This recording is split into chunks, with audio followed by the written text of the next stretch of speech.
I'm Cheryl Richardson. I realized this morning when I say this is Cheryl Richardson, it's weird to talk about myself in the third person that way. Hi, I'm Cheryl Richardson, and I'm here to do some live coaching with all of you who would love some support or to get your questions answered, and something I like to do every week. And so if you want to be notified of when I'll be doing this in the future, all you need to do is subscribe to my newsletter at CherylRichardson.com. I always announce it there, and we'll let you know exactly when I'm going to be doing the live coaching for the week. I've been trying to come up with a regular schedule, but I don't know, I find as I get older I like spontaneity and I like being able to sort of pick and choose when I do things. Hey Terry, hi, glad you're here. Hi Kathy, hi Sarah, wonderful to have you here. So last night I went with my friend Melissa to a concert to see Satnam Kaur. I don't know if you know her. She's got one of the most angelic voices I think I've ever heard. It was a chanting concert. So it's sort of like, I don't know, it's sort of like this beautiful group experience. A lot of people there were, I think, really devoted followers of her. And so she does chant music, and she teaches the audience the chants that she's going to be singing, and then invites us to sing along with her. And in some ways, the event is a real celebration of life, an invocation of peace and love on earth. And it was just such a great experience. Hi, everybody. I know I'm just telling you a little story while everybody's signing on. Hey, Cheryl Delfino, I remember you. Nice to see you here. High school friends, how awesome is that? Hi, Amy and Jessica. Thanks, Kathy, for the congrats on my next book. It was shipped out yesterday. I'm waiting to get confirmation that they received it today. I felt like I was putting a baby in an envelope.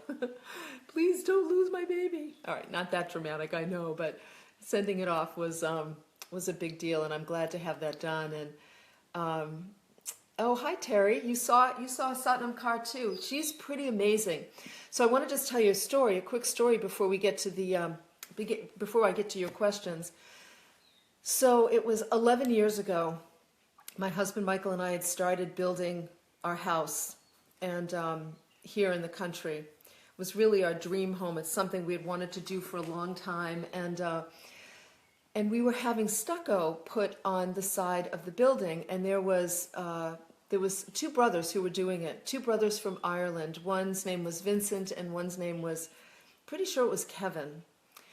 And one morning, about 7 o'clock in the morning, I drove up to the building site. So the house had been built, the exterior had been done, they were putting the stucco on, and they were starting to paint and everything. So, ooh, look who just joined us. Hi, Poopy. All right, you guys, let me see if I can do this. Hold on one second. Ugh, I can't. I was going to see if I could show you Poupon, Mr. Poupon. Poopy, let's see if we can do this. You ready? Poop. Look, can you see him? I hope you all can see him. Hi, look at him sitting on his little throne there. He just came in to say hello. Anyway, I hope you can see him. Let me know if you can see him. I hope I held the camera right. Yeah, give me a heart if you can see him. That lets me know. Thank you, thank you, thank you. So it was 7 o'clock in the morning, and I was driving up the driveway to the job site. Thank you for all those hearts. And so it was early. There was nobody around, and this is beautiful land. I mean, this is extraordinary land here. Land I'm so blessed to be the steward of. I protect it for the animals and the birds and the squirrels who are currently eating my birdseed out of the feeder. So I'm coming up the driveway, 7 o'clock in the morning, and I hear the most beautiful music. Now, I was in the middle of writing my book, The Unmistakable Touch of Grace, which was sort of like a memoir, and I had rented a little cottage down by the water, and I would go there every day to write, and then I would come home and stay here with Michael and go back in the morning. So I was writing that book, And I was coming up the driveway and I heard this just angelic voice, and she was singing, "It's by thy grace that I see." That's what I remember hearing. "It's by thy grace that I see," something like that. And I thought, it was one of those surreal moments. It was like a movie moment where I thought, oh my gosh, what is that music? So I parked the car and I went, and in the back of the house was this man, Kevin, young man Kevin, up on a ladder painting. He had this music blaring, and it was Grace by Satnam Kaur. I had never heard of her before, and it was like it was a moment out of a movie. Have you ever had that happen in your life where, I don't know, everything lines up? The atmosphere, the people, the sounds, like what you're hearing. It's like it's not just being really present in the moment, but it feels like all of a sudden you've entered a movie called Your Life. Have you ever had that happen? That's what it felt like. It felt like I had just entered a movie. And so I got out of the car, I walked over to him and I said, "Excuse me, what is that you're listening to?" And he said, "Oh, it's Satnam Kaur. Do you not know who she is? She's somebody that we listen to in yoga all the time, and I love her music. And that's what I'm doing is I put on her music when I'm here really early, and I go ahead and I paint your house while I'm doing it." And I remember thinking, thank you, God. Thank you that this beautiful man is playing this angelic music while he's working on our home. And thank you for this moment, this incredible moment. And so he got down off the ladder and he went to his car and he showed me that it was this CD called Grace. And I thought, well, no surprise, right? I'm working on a book about grace, and here you are. It was a magical moment. And sure enough, oh, hello. Sure enough, the next day, when I came to the job site, I had a meeting, and I was out in the back with some of the builders. Michael and I were. I had a meeting, and when I came back to the car, when we went to leave, on the seat of my car was the CD Grace he had left for me, which was just really special. He's no longer here. He's back in Ireland. I think about him a lot. And anyway, it was wonderful to go to her concert last night. If you have a chance to see her, I will. I'm going to make a note. I always post resources after Satnam Kaur. I'll give you a link to her website because she's on tour right now. I think it's called the Original Light Tour. Some of what we sang was just breathtaking, and I left there. Both Melissa and I said we left there feeling like we had just done a 2-hour meditation. It was unbelievable, and so healing for everybody there. Like, you could just feel such love in the room,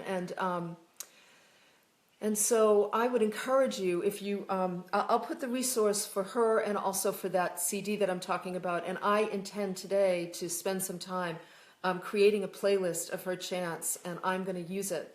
I just love, the consciousness of people, the consciousness of artists is transmitted through their work. And this woman really embodies the love and the devotion that she sings about. And so I want that consciousness in my environment. And I want all of you to think about it. It's a great practice of self-care to think about what you intentionally put in your environment that supports the lifting of your consciousness, the lifting of your spirit, the supports neural networks that are built on good thinking, not fearful thinking or not drama thinking, but really good thinking. We need to be more intentional about that. And so I'm looking forward to creating a playlist of her music and singing it and listening to it and, just using it as a form of prayer, dancing to it, all of that. So anyway, that's my little self-care story. And I went with my friend Melissa, who I absolutely adore. Melissa is a photographer. She did the photos on the my card deck, my daily affirmation card deck. And I love having her art, her beautiful eye. She has great eye for nature. And sometimes you see her pictures on my Instagram account and my Twitter account, which are both under, they're not under my name, but they're under my username, Coach on Call. So I'll also put that down as a resource so that you can follow me there, because I love to post beautiful pictures of nature, and the pictures I take of the birds, and of course Mr. Poupon. So anyway, all right, let's get to some coaching, shall we? I've got my computer set up here too, and take a sip of water, and let's. Yeah, Lindsay, Servant of Peace is one of her favorite songs by her. Oh, she's so great. Hey, James. Hi, James. I'm so glad you're here, too. Yeah, thanks, Kathy. That's right, melissa-olson.com. You can look at her beautiful artwork. Okay, so I'm going to launch into your questions. You can just post them right in the comments section. If I don't get to it, feel free to copy and paste it, repost it again, because we have a lot of questions coming through, a lot of comments coming through, and I'm scrolling on my phone. I've not started using my laptop yet. I'm waiting for Facebook to debug that. All right, so Heidi says, do you have any ideas, rituals for deciding on whether or not to let go of an online business that I love and adore, but is just creating abundance? Okay, that sounds a little, I'm not sure about that, darling. You love and adore it. Maybe you meant to say it's just not creating abundance. Hit the thumbs up if that's the case. Nobody else do that, but if that's the case, Heidi, hit the thumbs up, and if I see it come through, I'll know that you love and adore it, but it's not creating the abundance that you want. So, yeah, not creating. Thank you so much. Okay. Yeah, thank you. So, a couple of things. If you adore it and you love it, can it be a hobby? And can it be something that supports you on the side while you're doing work that creates a consistent source of income? I say this all the time. I've said this as a coach. I've been coaching for 25 years, and I used to do a lot of business coaching before I did more sort of quality of life, individual coaching. And so, Heidi, it's so important whenever you're growing a business to make sure that you have a consistent source of income coming in while you're doing that. There's a number of reasons for that. First of all, we're here to live life and enjoy it, not suffer. And too many people end up suffering while they're trying to build a business when they're struggling financially. And a lot of people say, yeah, but then I won't have time for my business. Well, you will, just maybe not in the capacity that you do it now. The IRS says that if your business shows a loss 3 out of 5 years, it's not a business, it's a hobby. And, I used to be a tax consultant many years ago, and I always remember that. That's a really important piece of wisdom, too, because if you're building something and it's consistently showing a loss, it's not showing a profit, it might be that it is a hobby, number one. Number two, it might be that you need to bring in a consistent source of income so you can shift the energy and allow that business to thrive in a new way. We can smell desperation before it even walks through the door, and if somebody's building a business and they're really struggling, the energy that's put into that business isn't the same as if you're feeling taken care of and supported. So the most important thing I want to say now, Heidi, is that you may need to get a job, and then know that that job is supporting the building of this business on the side. I'd be curious to know what you do, and please, put it in the comments, and put your website in the comments too. Feel free to. I'm just going to look here. Feel free to advertise your whatever it is you're doing online here. Would love to know. Rituals for deciding, definitely don't make this decision on your own. You might be a great candidate for a coach, even if you could have like a one-on-one coaching session. I have a sister who's a really great coach. Her name's Carrie. And every now and then, Carrie does laser coaching sessions where you can just buy like one session with her. I'm sure other coaches must do that as well. I don't see it a lot. I think coaches need to do it more. That might be a great thing for you to do, Heidi, is to just do a session with a coach. And I'll put Carrie's resource in here as well. Do a session with a coach and see if you can work out with them whether or not only if you love and adore it, maybe what you can do to build more of the business, what you need to do in order to increase that business. I think it's really important to keep affirming that your business is thriving. I know it can sound so simplistic. It's not the only thing I always say. Intention plus action creates miracles. So we need to be acting, but we also have to hold the intention. Instead of worrying about a business that's failing, we want to be really thinking, we want to be affirming that the business is thriving.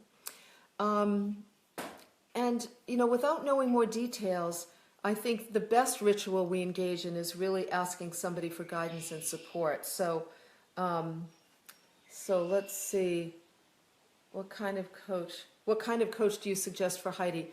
So somebody who has absolutely worked with small business owners, that's why I mentioned my sister Carrie, because I know that she has.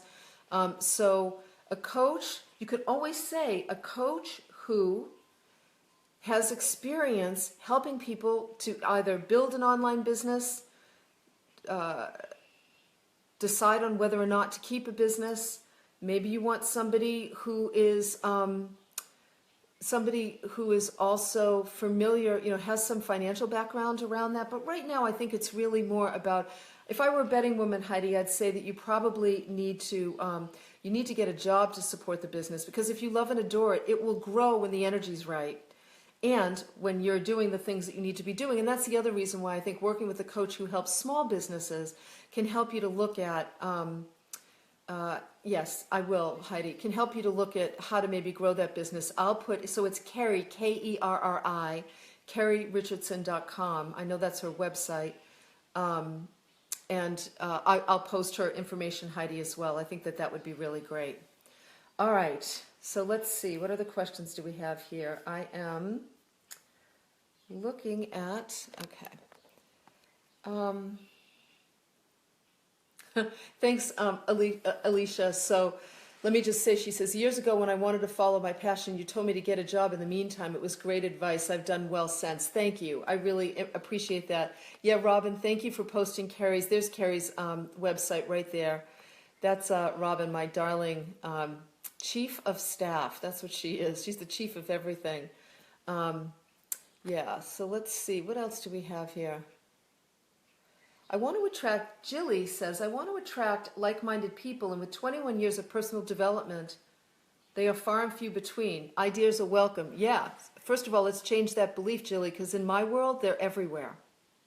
So what does that mean?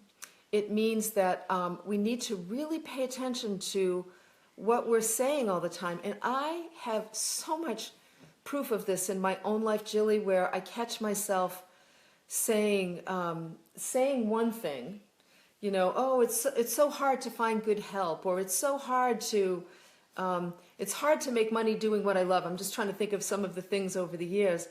And catching ourselves first and saying, there are people committed to their own growth and personal development, and they're everywhere, and I just need to find them. So doing things like taking a yoga class, taking, you know, classes, workshops. Like if you were to go to a Hay House, I Can Do a conference, you would have 2,000 or 3,000 people around you who would all be committed to self-awareness and growth in some way. I mean, that's why people love those events. That's just one example. Where are some of the other places you can go around where you live? So some of the things, I've found people who are committed to their own growth at my gym. I've found people, we have a local theater here called the Actors Studio, and I went and took a class just a few weeks ago on storytelling. Now, I've been telling stories for years, and I love telling stories, but I thought, you know, this would be interesting to just go and meet people in my local community, and sure enough, it was awesome to be able to do that.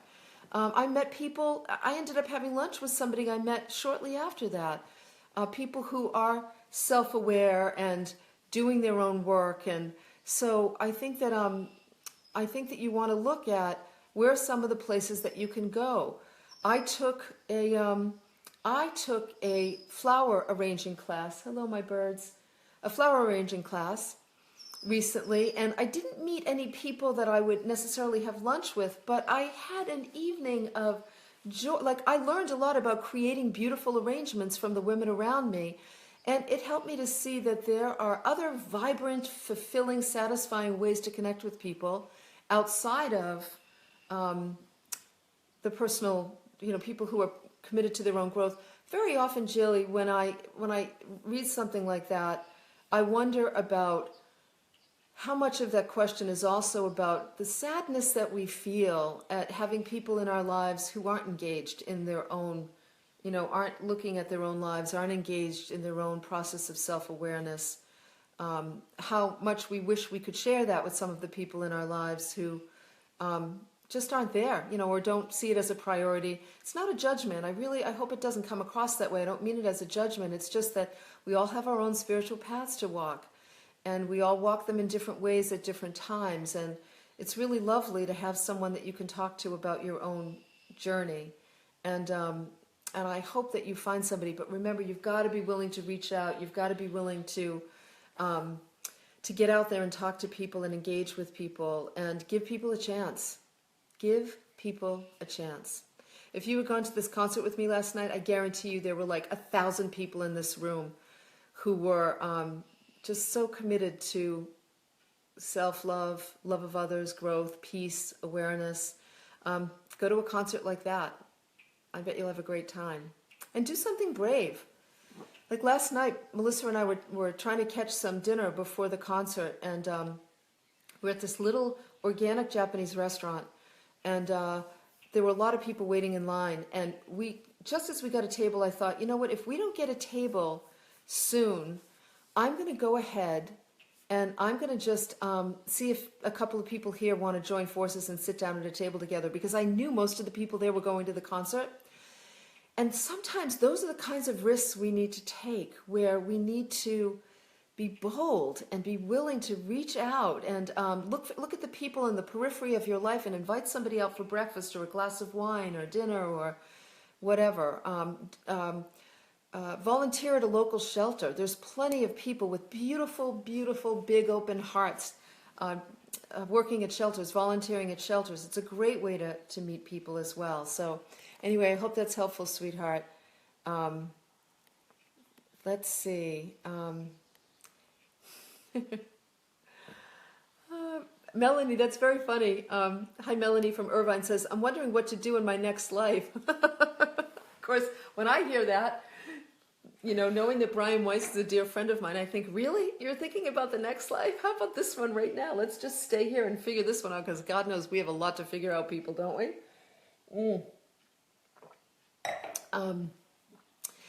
Well, Melanie, in some ways, my next book is for you. If you're talking about what to do in your next life in this life, I certainly write about that. It's coming out, I found out December 19th, just before Christmas, so that I said to them, could you just make it available as a Christmas gift? It's going to be hard to get it in bookstores everywhere, but you'll be able to order it online. And so they're doing that. It's called Waking Up in Winter, in Search of What Really Matters at Midlife. And Melanie, one of the biggest lessons from that book is the longer we sit with not knowing, you go about your life, you pay your bills, you do your job, whatever, but you don't fill up the extra space you have in your life. The longer we sit with not knowing, especially later in life, the more we open to a more feminine approach to living, the more we allow life to show us what's next. And there are some things in my life today that I never in a million years would have expected. And they happened because I waited. Certainly this book is one of them. Also, I have a kind of a secret life as an angel investor. Very different, than what I'm doing here, but I belong to an angel investment group in the city of Boston, and really beautiful, wonderful, open-hearted, smart people, and we invest in cutting-edge companies in the New England area, people who are doing great things for medicine and the environment and humanity. And so I put my money and my time and my coaching wisdom into the CEOs of some of those companies to support them. And that came about, Melanie, that other life, and it really does feel like another life, came about as a result of sitting with not knowing for a while. And also, can I just say Shark Tank? How many of you watch Shark Tank? Give me a thumbs up if you watch Shark Tank. I love that show. And I used to watch it every week. I think it's been off for a while now, but I watched it all the time. Really love Shark Tank. And every time I would watch it, I'd think, my goodness, why aren't I doing this? Like, this would be an awesome thing to do. Yeah, I see we have a lot of Shark Tank fans here. And so I decided to just be open. I literally said to the universe, I am open to exploring this thing called investing in people's businesses. And several things started to happen as a result. I won't say what, it's in the book. You could read how it unfolds. I always say I write it better than I would tell it. But now, 3.5 years later, I'm a very active angel investor. I've invested in over 13 companies that are doing really exciting things and with really beautiful people. And that happened, Melanie, because I was willing to wait. And I was willing to really, I was willing to be open and to ask for help. And I find as I enter this next stage of my life, I call it the autumn of my life, I am so much more reliant on my intuition, and I use the unseen forces of the universe to my advantage. I engage the unseen forces to support me in my work with people, to support me here when I do this work here. In very traditional business settings, I use it. The divine feminine is alive and well in my life, and I use that energy, and it doesn't fail me. It supports me, and as a result, it supports other people as well. So another thing I wouldn't have necessarily said, Melanie, 4 years ago, as strongly, as emphatically, and as gratefully as I say today, because I waited. So I hope that's helpful for you. I really do. Let's see. Okay, so let's see. Let me do. Yeah, I'm glad to see we've got big Shark Tank fans here. Yes, so Julie says, wow, thank you for that. I often feel that I'm needlessly procrastinating, but that feels right to say that I'm waiting. There's a beautiful book by Sue Monk Kidd. Now, Sue has written several novels that I love, and she's written nonfiction. The Dissident Daughter is a beautiful, beautiful book. One of my favorite books of hers is called When the Heart Waits, and I'm writing it down so I can include it. When the Heart Waits. Julie, that would be a really, really good book for you to read. It's a small little paperback book. It's beautifully written. She's just such a beautiful writer. And that book came into my life at a time where I was waiting, and I didn't like it. I did not want to be waiting, people. And I ended up reading that book, and it really held my hand, and it held my heart through that period of waiting. And it was the right thing to do. So I think that would be a great resource for you, Julie. Hi, Mark from Tennessee. So glad to have you here. And Lori, welcome. Yeah. Oh, thanks, Rita. I'm glad you checked out Carrie's website. She thinks her website and her brand looks wonderful. She feels like... So Jennifer says, my daughter is dealing with people at work who seem to want to tear her down every chance they get. She feels like people want to see her fail. Any advice for her to hopefully turn that aspect around? Okay, so the first thing I'm going to say, Jennifer, is you need to get support, because honestly, if I had a daughter, if somebody was if my daughter was coming to me saying that she feels like people are tearing her down, I would just want to I'd want to go to the job and just whack them all upside the head. Not spiritual, I know, and I'm not advising that, people, but that would be really hard for me. And so I want you to get support first, Jennifer. Really, and don't get support from other parents who would be like, don't fuel the drama, and don't get support from people who fuel the drama. That's not what your daughter needs right now. What she needs is a sane, balanced thinking sounding board who encourages her to figure it out. I don't know how old she is. I'm assuming she's younger. I mean, obviously she's younger than you, but I mean, if she's a young woman especially, this is how we grow. We figure these things out. And so my question is, if you're working with people, my husband Michael was really bullied when he was a young boy. And what he did was he started working out when he was 10 years old. And by probably 13, he looked like a little bodybuilder. Now, he would tell you if he could go back, he wished that he had the tools to deal with bullying. Don't we wish all of our kids had that, right? Michael says to me so many times now as a grown-up in our lives, he'll say to me, you know, Cheryl, bullies can really, they know how to pick the vulnerable people. And going back, I wished that I had the skills to protect my sensitivity and to protect my vulnerability. So that's one of the things I'd be looking at, Jennifer, is, you know what I do? As a matter of fact, Jennifer, I don't know how old she is. 21. Thank you. I love how, thank God for technology. 21. If you send an email, Jennifer, to chris@CherylRichardson.com, I will send your daughter a copy of Stand Up for Your Life, which I think would be a really great book for her to read. That's one of my books that I give to young women a lot, because it's a book I wrote that I wished I had received when I was a young woman. It's about building confidence and character and self-esteem. And there's a chapter in there on boundary setting. There's a chapter in there on owning your power. And I write about how we hide our power and what we need to do in order to own it. So I would love to send you that book. Maybe you can read it too, and maybe the two of you could read it together. And I would love to send that to you as a gift for your daughter. And you can tell her, have her watch this. Let me know what her name is, and I will put her name in the email so I can sign it to her. And I'm glad you're getting support. Okay, I see that. And so let her see this. You know, this is an opportunity to really grow in a big way. Yeah, the book is called Stand Up for Your Life, and it's by me, and I'll put that on there.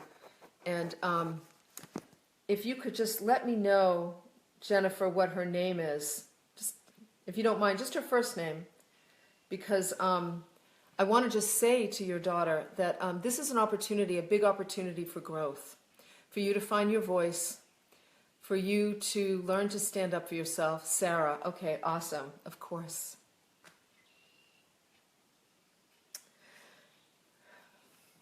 Anyway, sorry, it's like, I have a very special connection with that name, so this is one of those moments, people, where it's like a divine moment. So Sarah, this is a real opportunity for you to grow. Why don't I have Kleenex in my own house? Wait a minute, in my own office. I have found one. You're being challenged to find your voice. You might be being challenged to decide to protect yourself by leaving the environment. That's actually a viable, sometimes most loving and best decision you can make. To no longer tolerate that, you know. And I have to say that answer, you know, that comes up a lot in my coaching with people, and even here on Facebook. You know, I talk a lot about the importance of not putting ourselves in places and not staying in places where it's unsafe for the soul. And I just don't think we have enough permission. You know, there is a voice in me that says, well, but, you know, you got to learn how to figure this out, Sarah, and, you know, you've got to hang in there. You can't just run away from your problems. Sometimes that's true. But when you've got more than one person being bullying, that's a really difficult situation, particularly if you're a sensitive person, and I bet you are. I hope you are. I love my sensitivity. I think it's my greatest gift. It's why I can be moved to tears so quickly, and I don't make apologies for that. I'm proud of that. It's why I love nature and animals, and I care about the planet, and I care about people. It's why I do Facebook Live, and why I'm so deeply committed to supporting all of you, just because it feels great to be able to send that kind of love out into the world. That's the kind of sensitivity, Sarah, that I want you to cultivate, and that's going to require you to learn how to set boundaries. Even if it's as simple as, you know what, it's not okay to speak to me that way, and I'd like you to stop. And if it continues, and it probably will, let me remind you, it's not okay to speak to me that way, and I'd like you to stop. And if you don't stop, I'm going to leave the room, or I'm going to leave the building, whatever it might be, or I'm going to leave the job. I mean, just saying to people, enough, I'm no longer a target. Sorry, that door's closed, and you need to stop. And if you don't stop, I'm going to do something about it. And it might be that you have to go to human resources, or, again, I don't know the details, so it's always tricky. And it might be that you need to leave. But Sarah, this is, if you get this lesson now at 21, I know there are so many women watching this and listening to this who are with me when I say, get it now, sweetheart. Get it now. Let's give her a thumbs up. Everybody do the thumbs up if you're with me here. Like, get the lesson at 21. Get the learning, get the growth, and the make this investment in your strength and your voice now, so that you don't have to suffer for your life. Look at all of these thumbs up, Sarah, going by. These are all for you. These are from women saying, you know, we're with you. We support you. Don't tolerate being picked on. Don't be shy about asking for help. Go out and tell people, I'm not going to deal with this on my own anymore. Look at all of these thumbs up. Sarah, these are all people telling you that, that they know what it's like to be where you are, and they know what it's like to move on and to do the work. So I'm excited for you. I know you have what it takes to take this on, and Jennifer, you as well. I'm glad you're getting support. I know you have what it takes. And I suspect that at some point, Sarah, this experience will shape you in a way that will allow you to bring such extraordinary gifts to other people at some point later in your life. You can use this to your advantage to help support the gifts that you've come here to share. I promise you that's the case. All right. Let me put on my glasses here and just take a look at. Thank you, everybody, for your support. You're so sweet. All of you, you really are. Yeah, Lori's who's getting support for her daughter who's struggling with abuse. You've got to get educated. You've got to get the right support, without a doubt. Yeah, the book, Melanie, is called Stand Up for Your Life, and I'm going to put it in the resources in this post afterwards. Yeah, Anne says her son did the same thing. He was so bullied, he built his body up. You know, Michael would say, and has said later in life, that his decision to build his body up was also armor, and that it absolutely contributed to the depression he would experience later in life. And had he, you know, I mean, you could say, had he known a different way, it might have been avoided, but the reality is his depression created this extraordinary spiritual opening that allows him to do beautiful work in the world in a way that he wouldn't have had he not gone through it. So that's why I'm saying we have to take what happens to us in our life, whatever's happening to you right now, you know, whatever is, whatever you feel challenged by, take it on and decide to use it to fuel you, to use your gifts in the world. I love last night, Satnam Kara said, when you're feeling depressed, press back. I love that. I'd not heard that before. When you're feeling depressed, press back. Little piece of wisdom. Little piece of wisdom. All right, let's see. Okay.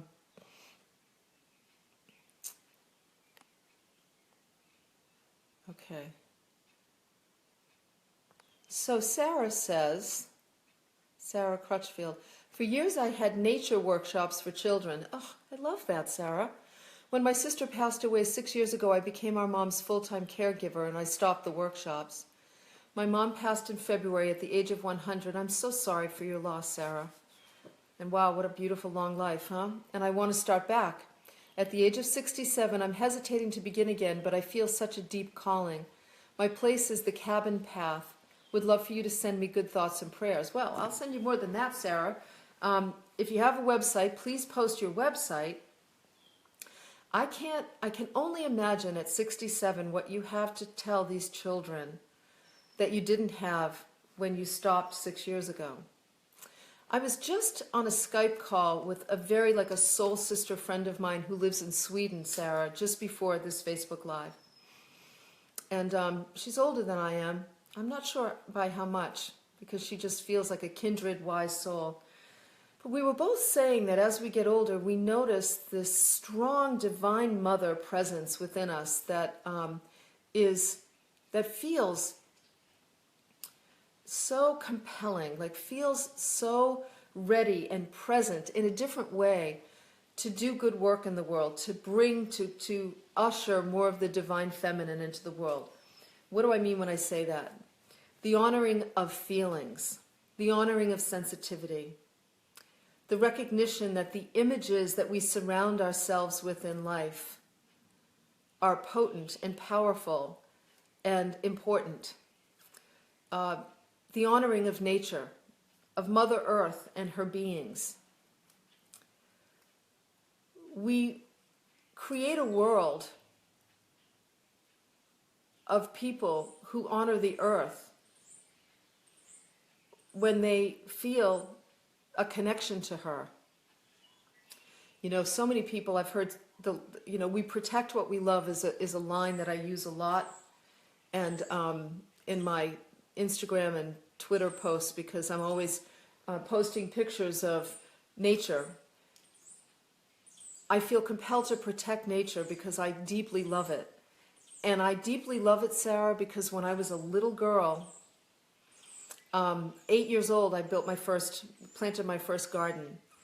And I lived in nature, as many of us, from my generation and on did. I mean, my mother sent us out in the morning and we hoped we could stay out until dark. I mean, we just lived in the woods. I loved bugs and animals and birds, and I used to catch snakes and look at them. The boys thought I was really cool. Can I just say, when I was young, all the boys thought I was awesome because I wasn't afraid of snakes at all and never harmed anything. And so we create generations of people who will honor the only home we have by getting them young. So it's time, Sarah. Now, let me preface it. Let me back up and say this. Your mom just passed in February. It's not that long. My dad just passed in November. And this is our year of firsts. Everything's a first. And so please, the first thing you need to do is take extremely good care of yourself. That's very important. And so allow yourself to grieve. So you don't need to start anything right away. But let yourself dream a little bit about what you'd be sharing with kids now if you were to start these workshops up again. And by the way, can I just say, I don't think you should limit it to kids. I think you should include adults. And because if you lived near me and you were doing that, I would be out in nature. Like, I've actually thought about hiring myself, I don't know, like a nature guide. I don't know what you call them, but anybody who just works, who can teach me about the tracks that I see or the birds. I listen to audio programs about, I read books on tracking and audio programs about the language of birds and things like that. I'm really taken with all of that. And so I don't think you should limit it to kids, but right now just dream about what you'd be sharing in these workshops while you allow yourself to heal and grieve. And then also be sure to ask your mother to support you. Ask her to give you the courage. Forget about this at 67. You know what? There are things you can do now at 67 that you couldn't do at 66 or 60 or 50 or 45. You've got wisdom to share now that is really, really important. And you'll know when the time is right. You'll know when the time is right. Just the fact that you posted this for me tells me it's something you want to do, and you'll do it when the time is right. Don't let your age stop you. That's ridiculous. Come back and watch this. Note the time right now and come back and watch this so that you can hear me say to you over and over again, take good care of yourself, Sarah, and make sure that you do the nature workshop. Really important. All right. Yeah, Claire. Working in prisons, God bless you. And I understand why eventually you need to leave, but boy, that's another place that I support is prisons. Robin Casarjian has the Lionheart Foundation, which I've known her for years, known of her for years, and I know her personally, not really well, but her organization is an organization that Michael and I support. I'm going to write that down because I want to include that as well. Lionheart Foundation. Robin has done extraordinary work on mindfulness in prisons throughout the country. He's got some great books, and anything going into a prison would be very hard for my sensitive soul, but boy, I put my money there, and I make sure that I support her and the good work that she's doing and all of the people that work with her. So, and thank you as well, Claire, for the work that you did there too. Let's see. All right, let's do a few more questions. Let me get some water first, and then I'm looking in.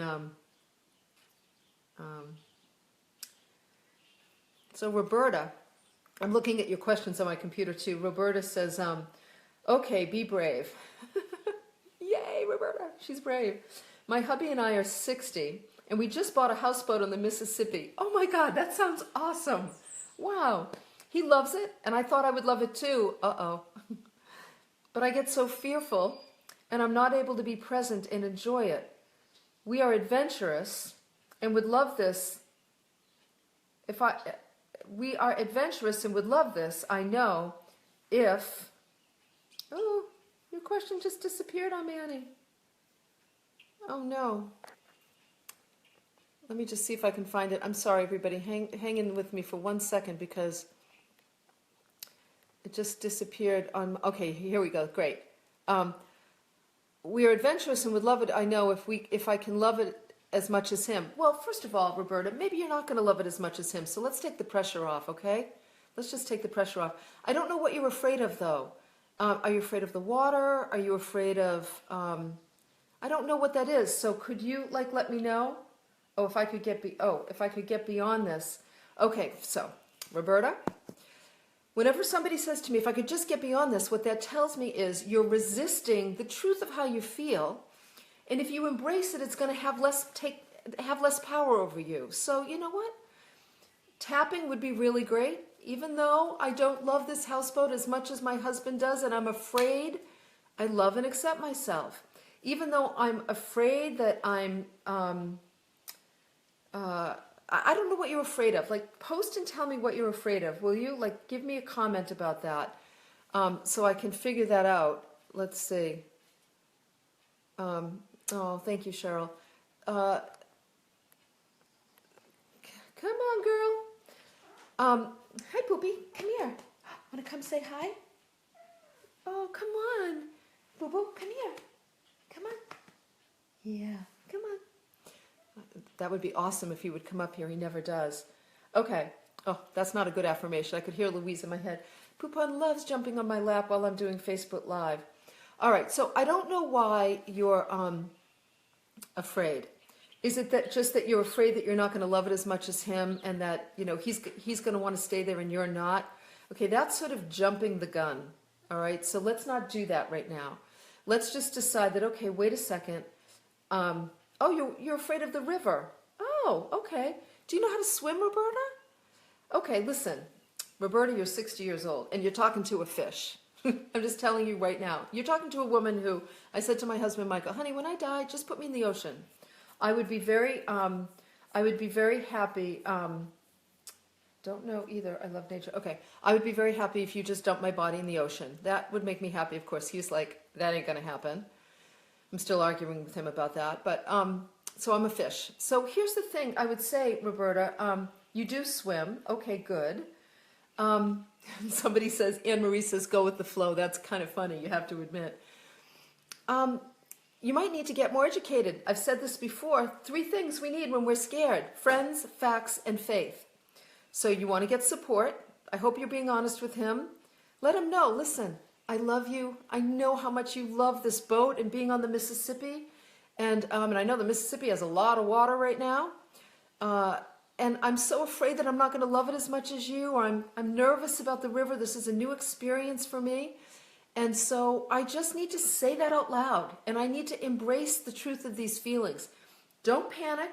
I'm not asking you to sell the boat.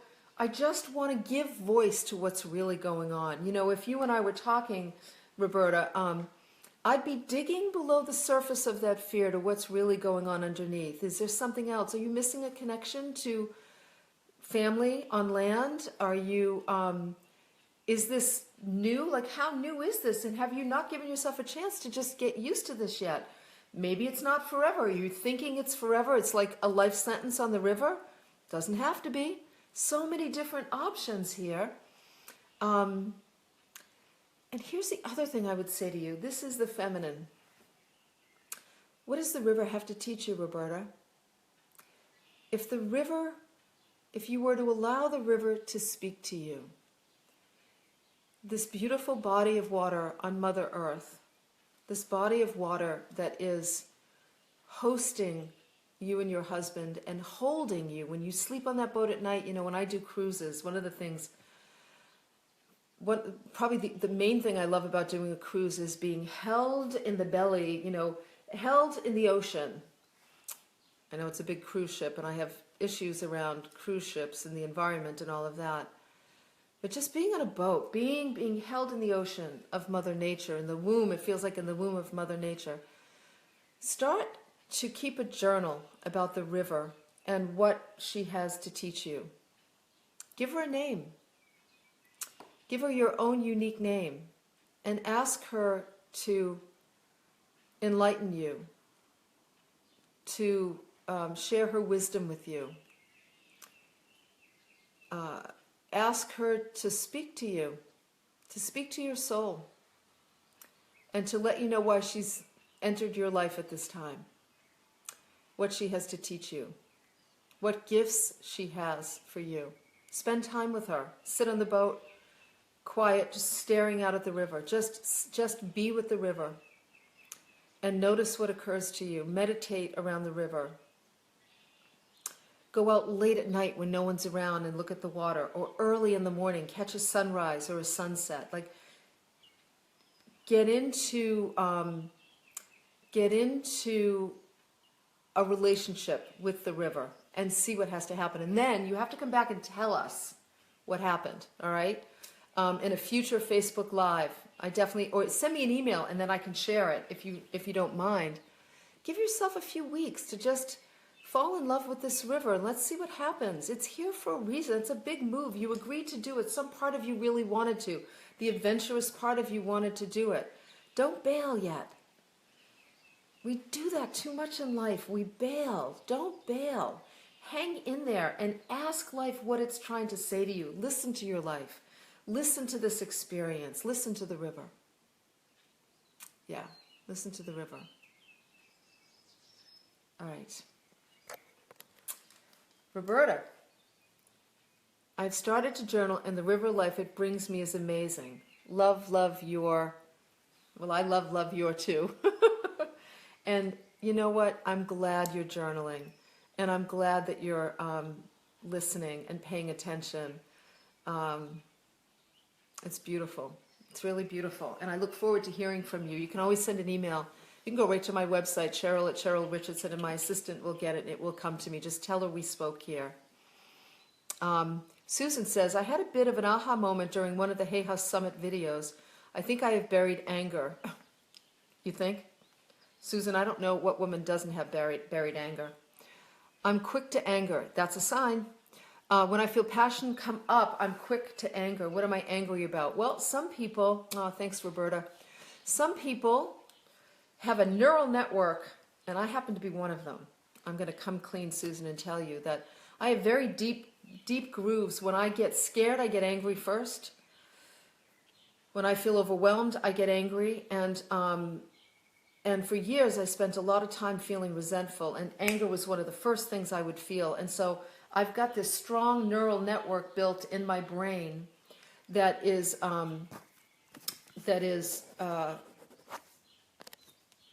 takes me down that path really quickly, Susan. And so I think it's really important to explore what you're angry at. You know, my friend Robin and I were talking about, there's a place somewhere, I forget where it is.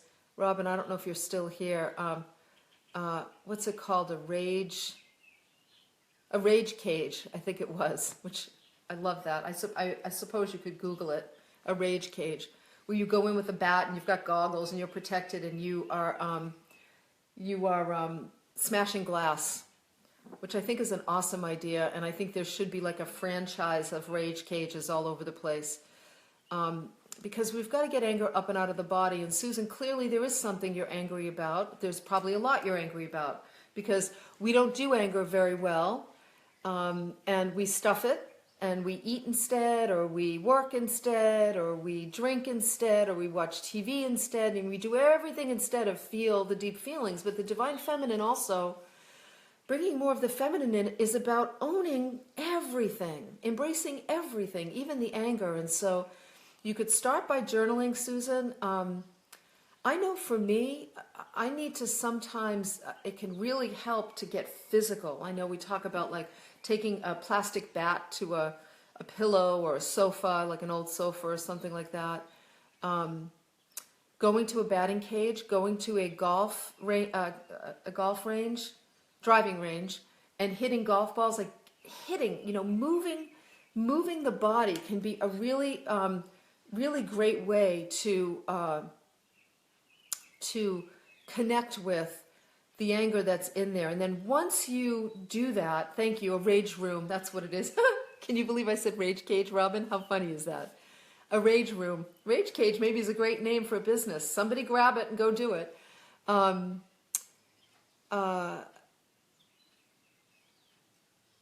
Once you're connected to the anger, then you can write about it. You can go ahead and just put like what you're angry about on the page. Anytime I'm quick to get angry about something, I know I need to, what do I think of it as? I need to like,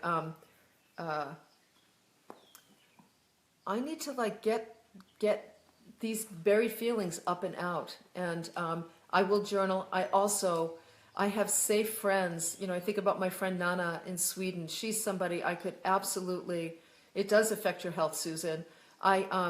Absolutely, I know that I can get on the phone with her, get on Skype with her and just be enraged, and she has no judgment about it. She's like right there, present, doesn't try to fix it, doesn't give me advice, just lets me have my feelings. James says he uses a punching bag and also a tennis racket against a pillow. Great idea. I think that's really, really important.